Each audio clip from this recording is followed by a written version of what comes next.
దేవుని పరిశుద్ధ గ్రంథముల నుండి కీర్తనలు 27 కీర్తన చదువుకుందాం. మొదటి నుంచి 6 వచనాలు చదువుకుందాం. యెహోవా నీకు వెలుగును రక్షణయున్నాడు, నేను ఎవనికి భయపడుదును? యెహోవా నా ప్రాణదుర్గము, ఎవనికి వెరితనను? నా శరీర మాంసము తినుటకై దుష్టుడు నా మీదికి వచ్చును.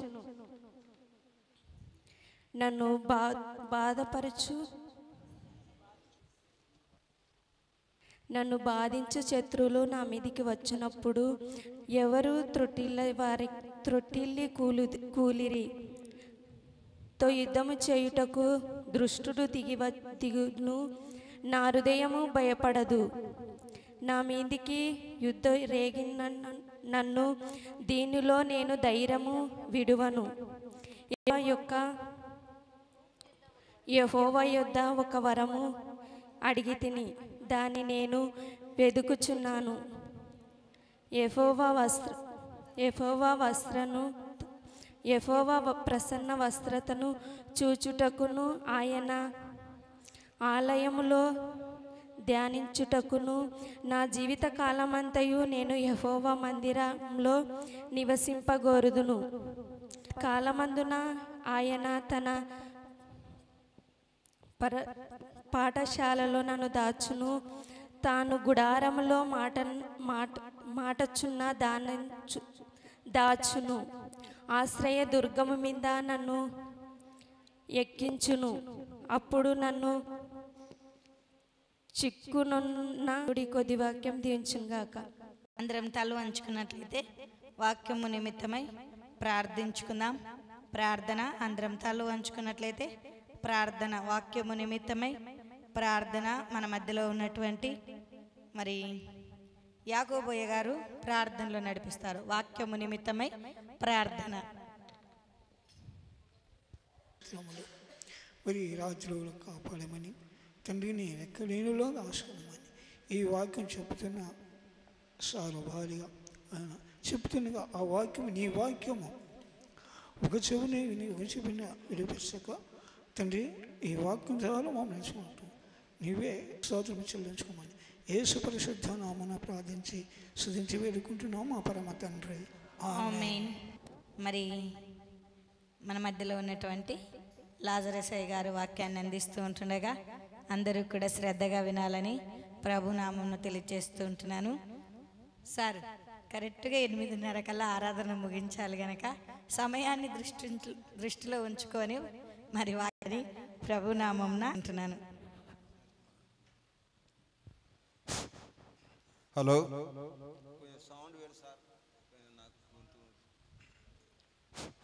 ప్రియమైన దేవుని బిడలారా, దేవుని వాక్యాన్ని చదవంగా వింటిమి. మనం ఎక్కడ ఉండాలి, ఈనాటి అంశం ఎక్కడ, మనం ఎక్కడ ఉండాలి, ఏం చేయాలి, ఎలా స్తుతించాలనే విషయాన్ని మనం ధ్యానం చేద్దాం. నాకు ఒక మగారు 15 నిమిషాలు మాత్రమే సమయం ఉంది. ఆ 15 నిమిషాలు మాత్రమే నేను ముగిస్తాను. ఈ విషయాన్ని మీరు గమనించే వారిగా ఉండాలి. కరెక్ట్గా ఉంది కనుక ఒక 15 నిమిషాలు మాత్రమే. సరే, దేవుని వాక్యాన్ని వింటున్నా మనం ఇంతవరకు చదివితే కనుక ఆ వాక్యాన్ని ఒకసారి పునర్వాసం చేసుకుందాం. యెహోవా నాకు వెలుగును రక్షణయున్నాడు, నేను ఎవరికి భయపడను. యెహోవా నా ప్రాణదుర్గము,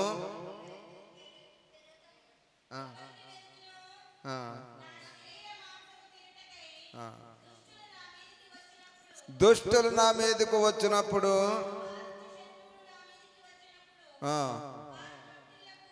వారు తొట్టిల్లి కూలిరి. నాలో యుద్ధము చేయుటకు దండు దిగినను నా హృదయము భయపడదు. ఈ విషయాన్ని మనం గమనించినట్టయితే కీర్తనకారుడు ఈ కీర్తనను గుహలో ఉండి రాసినట్టు మనం చూస్తుంటాం. కనుక ప్రతి విషయాన్ని మనం గమనించే వారిగా ఉండాలని మీకు అందరికీ విజ్ఞప్తి చేస్తున్నాం. ఎవరికి భయపడనని వాక్యం మనకు సెలవిస్తుంది. అనేక విధములుగా ఆయన శత్రు సమూహంలో ఎదిరించడానికి దేవుడు ఆశ్రయమని మనం గమనించే వారిగా ఉండాలని మీకు అందరికీ విజ్ఞప్తి చేస్తున్నాం. ఆయన ఎలాంటి వాడు, ఏ విధం అంటే ఆయన సింహపు గుండె లాంటి వాడు. ఆయన గుండె అటువంటిది, సింహపు గుండె లాంటి వాడని వాక్యాల్లో మనం చూడగలుగుతున్నాం. అభిషేకం యుద్ధానికి వెళ్ళినప్పుడు అక్కడ తన యోధుడు అంటున్నాడు, మీ నాయన చిన్నవాడు కాదు, సింహపు గుండె లాంటి వాడు, ఎవరికి భయపడేవాడు కాడని వాక్యాలు మనకు సెలవిస్తున్నాయి. కనుక ఈ విషయాన్ని మనం గమనించే వారిగా ఉండాలి. ఇక 4వ వచనం చదవమ్మా. 4వ వచనం, యెహోవా యొద్ద ఒక వరం అడిగి తిని దానిని వెదుకుచూ ఉన్నాను. ఆయన ఏం అడుగుతున్నాడో, యుద్ధం చేయాలనుకున్నాడో, యుద్ధంలో ఉన్న వారిని అందరినీ సంహరించాలనుకున్నాడో, కానీ అక్కడ ఏమంటున్నాడు, దాన్ని వెతుకుతూ ఉన్నానని వాక్యం మనకు సెలవిస్తుంది. ఆలోచన చేస్తున్నాడండి. ఎలా, ఏ విధంగా అని ఆలోచనలు ఉన్నట్టు వాక్యంలో మనం వెతుకుతూ ఉన్నాను.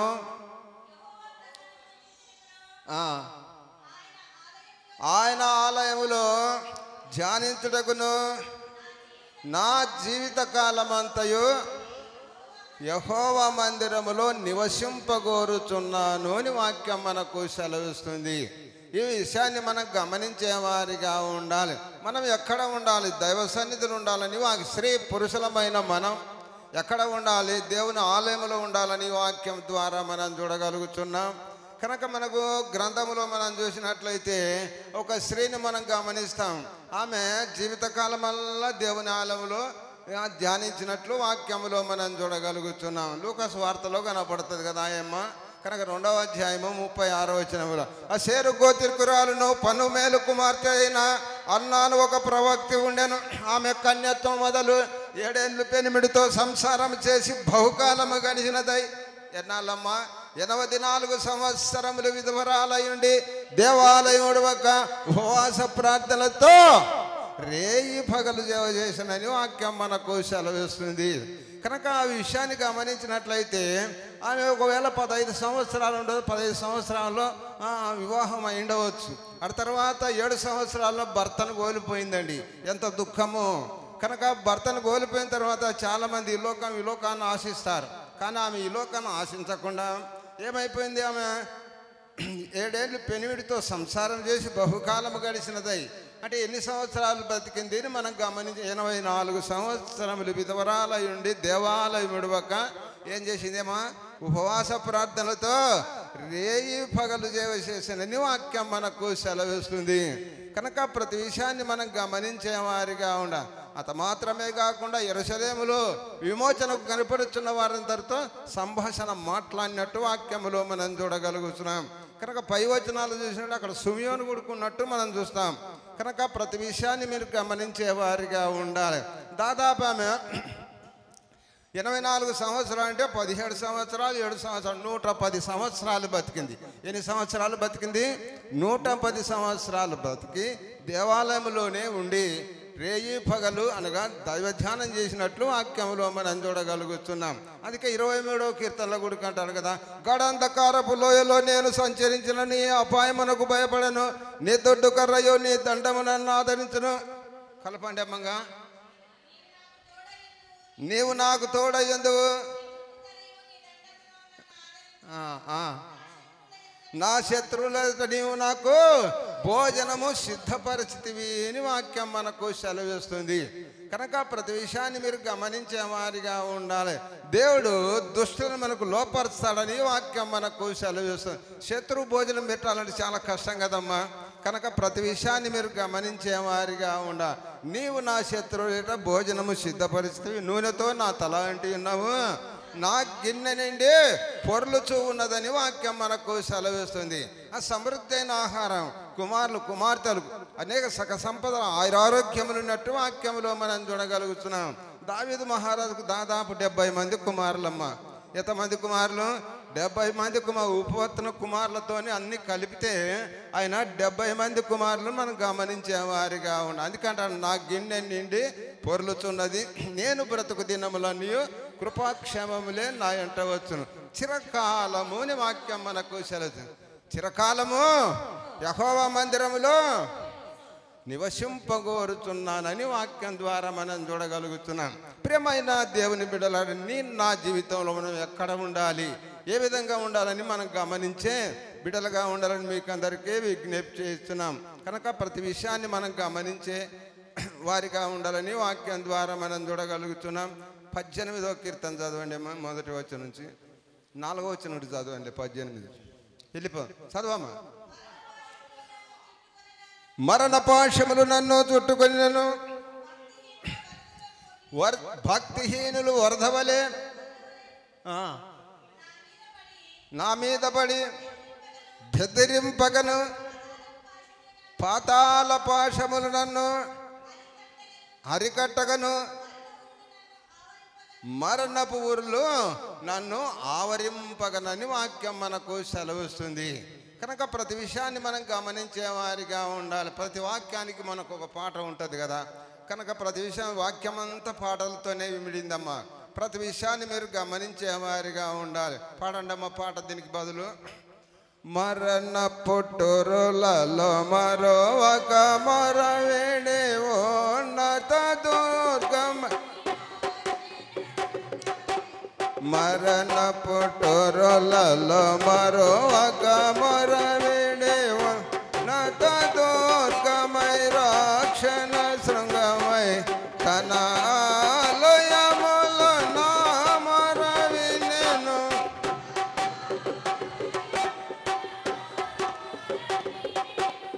అధిరను ధరణి భయకంపముచే, అధిరను ధరణి భయకంపముచే, యెహోవా నా బలమా, యథార్థమైనది నీ మార్గం, పరిపూర్ణమైనది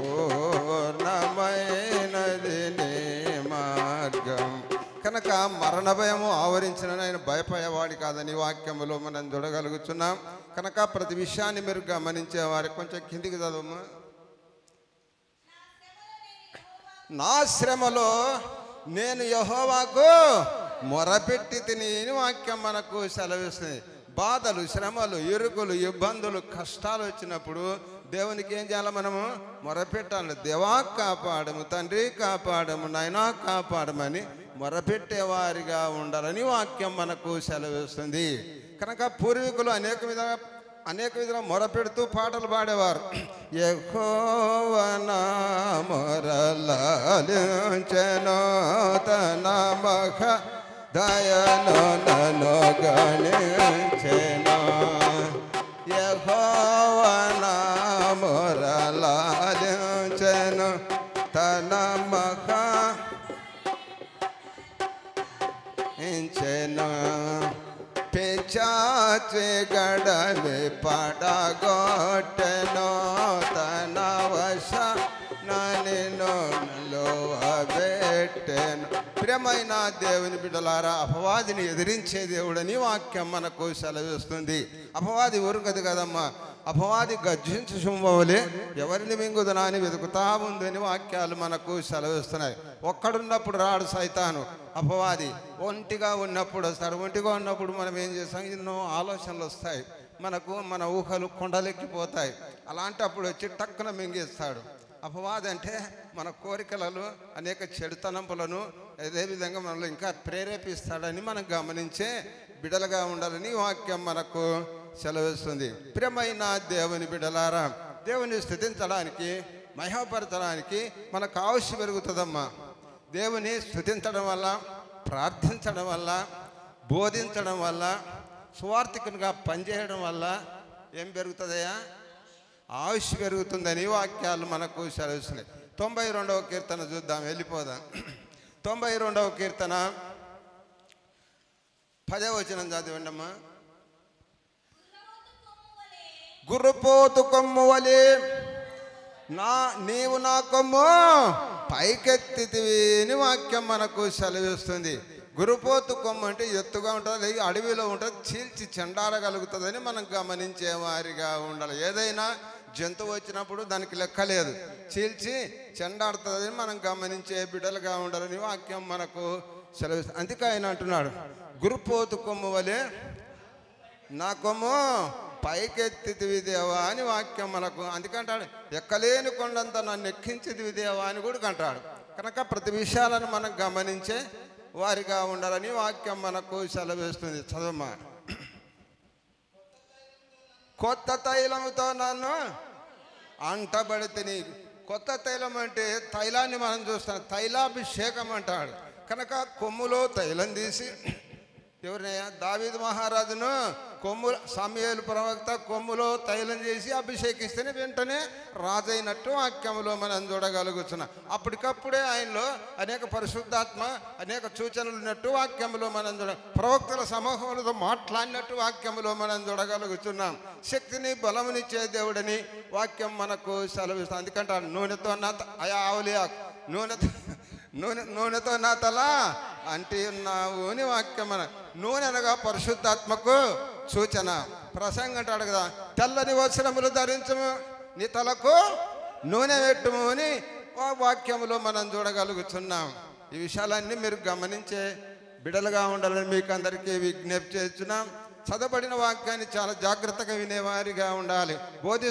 బోధించేవాడు ఎలా ఉన్నాడు, ఎలా ఉన్నాడు, ఎలా చెప్తున్నాడు అని గ్రహించే హృదయం కూడా మీకు ఉండాలని మీకు అందరికీ విజ్ఞప్తి చేస్తున్నాం. ఏదైనా పొరపాటు మాట్లాడితే తప్పులు కూడా పట్టాలని కూడా సిద్ధంగా ఉండాలి. మీరు పైవారు చెప్పేటప్పుడు ఏదైనా పొరపాడితే అట్లే మనం తల ఊపకూడదు. వింటున్నారు?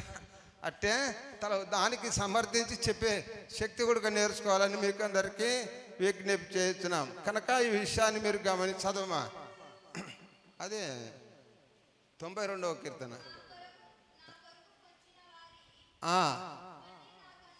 ఆశ తీరా చూశాను,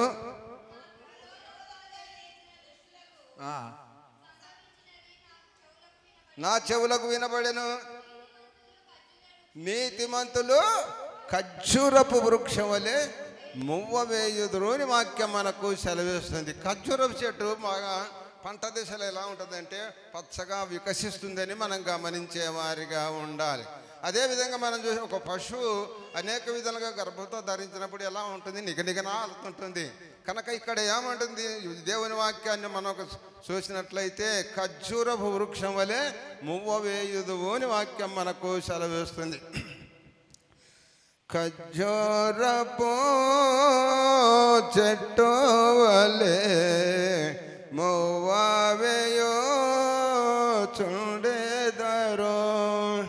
ఖర్జూరపు చెట్టు వలె మువ్వ వేయుచుండెదరు.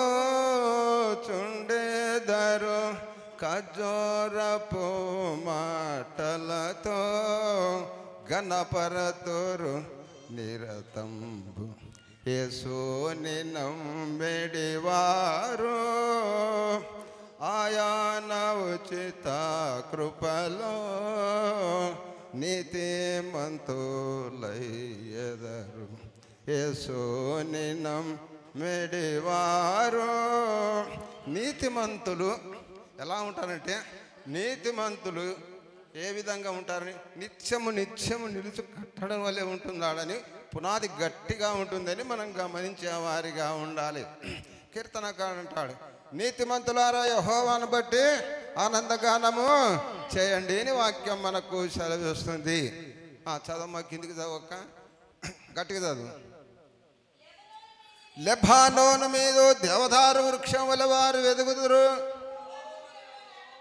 యెహోవా మందిరములో నాటబడిన వారై వారు మన దేవుని ఆవరణములో వర్ధిల్లుదురు అని వాక్యం మనకు సెలవిస్తుంది. వర్ధిల్లుదమా వద్దమా? ఆలయానికి రావడానికి సంతోషం ఉండాలంట, ఉత్సాహం ఉండాలని కీర్తనకారుడు రాస్తాడు. కనుక మనం పరుగున ఆలయానికి వచ్చేవారిగా ఉండాలని వాక్యం మనకు సెలవిస్తుంది. కనుక ప్రతి విషయానికి ఆలయానికి రావాలంటే ఏమో లేమ్మ పోదమ్మా పోదమ్మా ఇట్లా అనుకోకూడదు. కనుక ఆలయానికి రానికి మన దేహం అంతా ఉత్సాహంగా ఉండాలని వాక్యం మనకు సెలవిస్తుంది. ఈ విషయాన్ని మీరు గమనించేవారిగా ఉండాలని వాక్యం ద్వారా మనం చూడగలం. కనుక ఇక్కడ దేవుని ఆవరణంలో వర్ధిల్లుదురు అని వాక్యం మనకు సెలవిస్తుంది. అందుకే యెషయా గ్రంథంలో అంటాడు, ఏమంటాడంటే, నేను దేవుని ఆలయంలో ఓలివ మొక్క వలె పచ్చగా ఉందును అని వాక్యాలు మనకు సెలవిస్తున్నాయి. కనుక ఈ విషయాన్ని మనం గమనించే బిడలుగా ఉండాలని మీకు అందరికీ విజ్ఞప్తి చేస్తున్నాం. చదవమ్మా, అదే అధ్యాయం చదువు.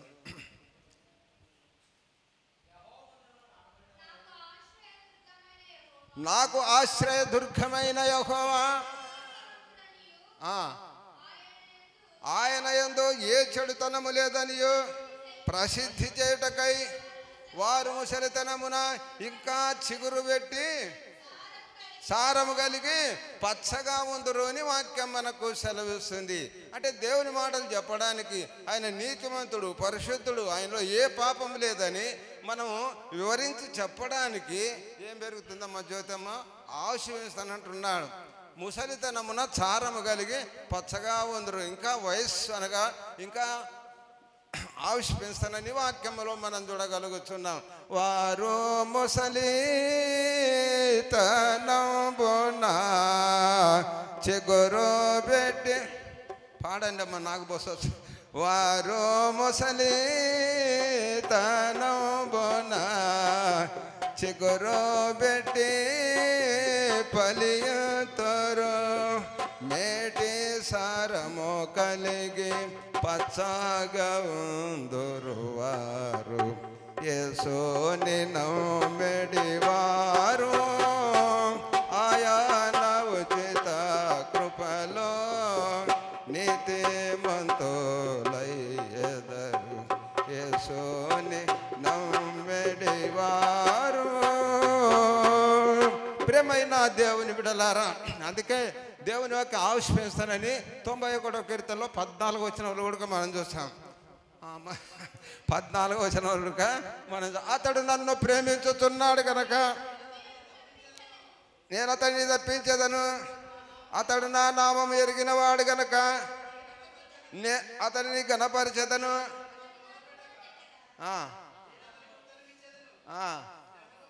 శ్రమలో అతనికి నేను తోడై ఉండేదను, అతన్ని విడిపించి గొప్ప చేసేదను.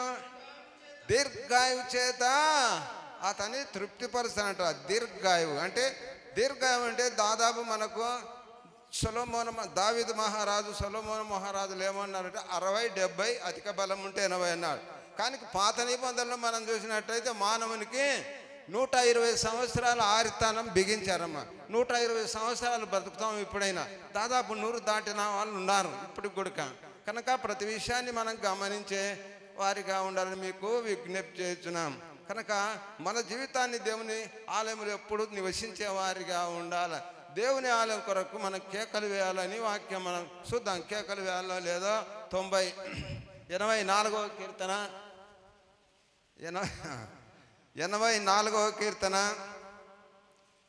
చదవమ్మా, మొదటి నుంచి చదువు.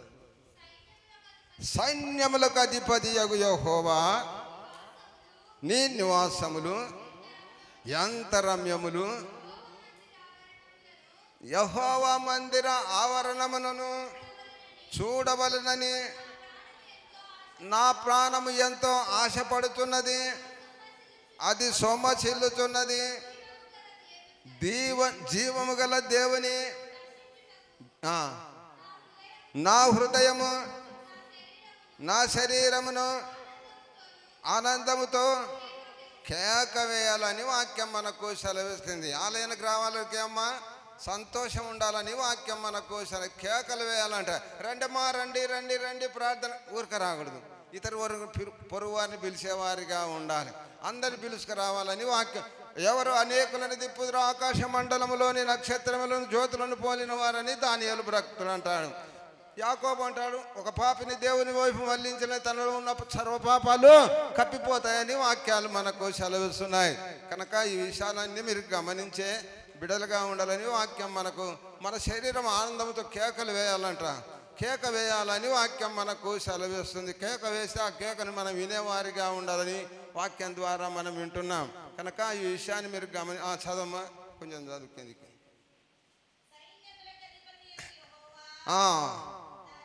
నా రాజా, నా దేవా, నీ బలిపీఠమునొద్ద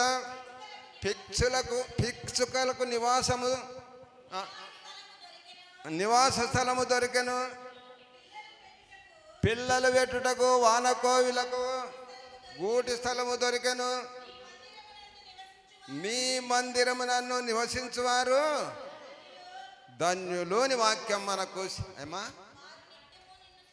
వారు నిత్యము నిన్ను స్తుతించుదురు అని వాక్యం మనకు సెలవిస్తుంది. అందుకే దావీదు మహారాజు కొండలలో లోయలలో ఉన్నప్పుడు అనేక విధములుగా ఆయన ఎక్కువ పాటలు పాడేవాడు. ఎందుకంటే సింహాలు పులులు ఆ గొర్రెల మీదకి వస్తాయని ఆయన ఏం చేశాడు, ఒంటిగా ఉన్నాడు కదా, ఒక్కడు ఎప్పుడు చక్కటి పాటలు పాడేవాడు.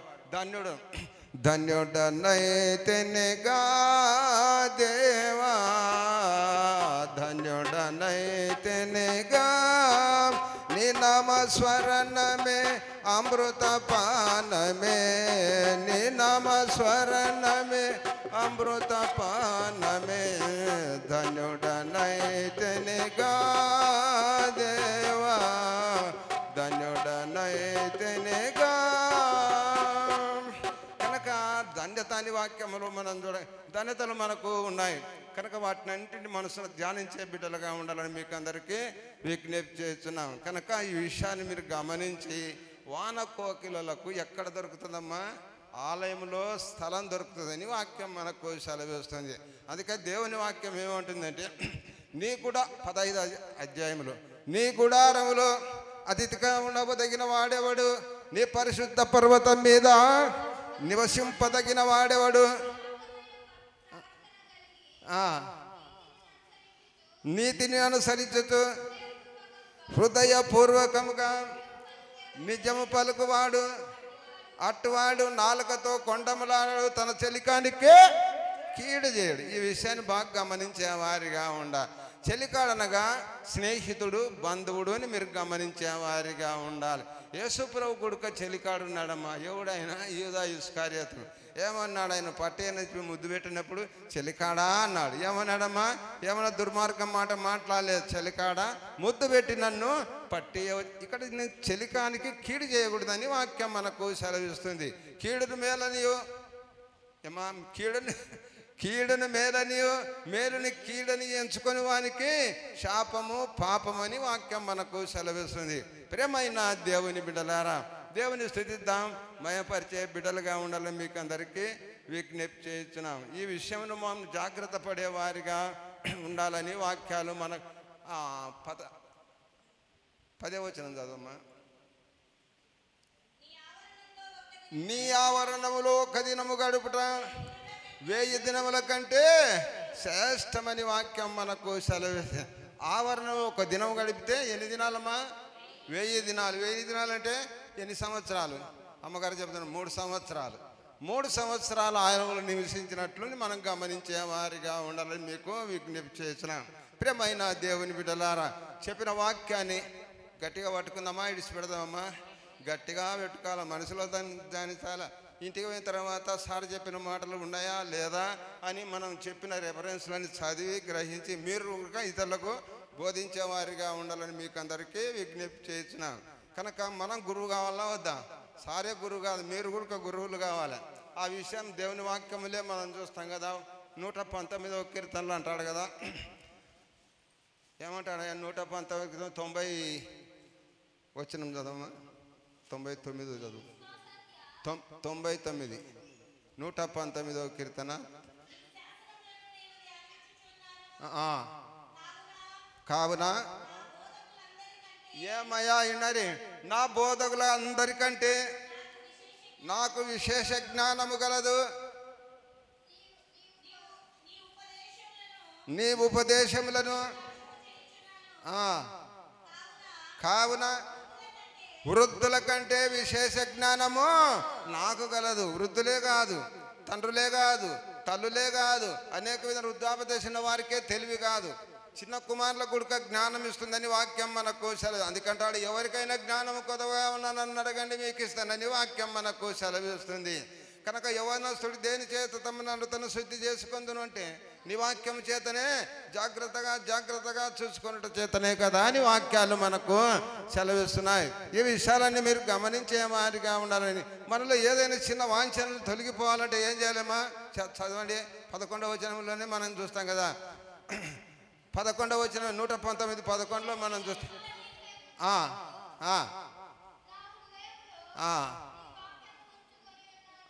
ఇప్పుడు విన్నా పోతేనే విడిచిపెడతాం, మళ్ళీ ఉంచుకోలేం, దాన్ని తలపోయలేం. అయితే మరియమ్మ ఏమంటున్నా, అయితే మరియా ఆ మాటలన్నీ తన హృదయంలో తలపోసుకొని భద్రం చేసుకుని వాక్యం మనకు సెలవిస్తుంది. కనుక ఈ విషయాలన్నీ మీరు చెప్పుకుంటూ పోతే చాలా టైం అయిపోయింది, అమ్మగారికి ఇచ్చిన టైము. కనుక మీకు అందరికి వందనాలు. దేవుడి వాక్యాన్ని మనందరి వెనుకల్లో దీవించి ఆశీర్వదించును గాక. ఇచ్చిన సమయాన్ని బట్టి జ్యోతమ్మ గారికి, పాసరమ్మ గారికి నిండు వందనాలు. చక్కటి వాక్య సందేశాన్ని వినిపించినటువంటి లాజరస్ సార్ గారికి ప్రత్యేకంగా వందనాలు తెలియజేస్తూ ఉంటున్నాను. మీకు అందరికీ కూడా వందనాలు తెలియజేసుకుంటున్నాను. అందరం తల్లు వంచుకున్నట్లయితే వాక్యము మన హృదయంలో ఫలించులాగున ప్రార్థన. అందరం తల్లు వంచుకున్నట్లయితే ప్రార్థించుకుందాం. ప్రార్థన. మన మధ్యలో ఉన్నటువంటి మరియమ్మ గారు ప్రార్థనలో నడిపిస్తారు.